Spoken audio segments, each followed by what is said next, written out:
The GSU Players and University Theatre have been invited to Scotland to showcase their production of Carnival Medea August 5th through August 16th. Carnival Medea was an idea that I had back in 2003. I've read Medea before, the play by Euripides, the Greek playwright, and I wanted to do a different take on it. Georgia State University was chosen with the first school in Georgia to get to take a play to this wonderful festival.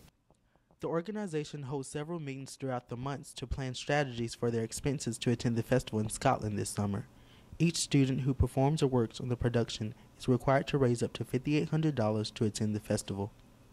I feel like this trip to Scotland will benefit all of the GSU actors involved because we're performing Carnival Medea in Scotland, and we'll get to bring a different cultural experience to Scotland from an Atlanta student's perspective.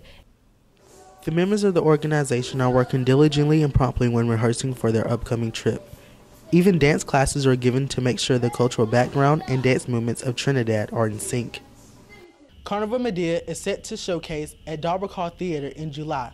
Family, friends, and faculty are encouraged to support and donate to help make this trip a reality and lifetime experience they will not forget. This is Deltrice Turner reporting live for GSTV.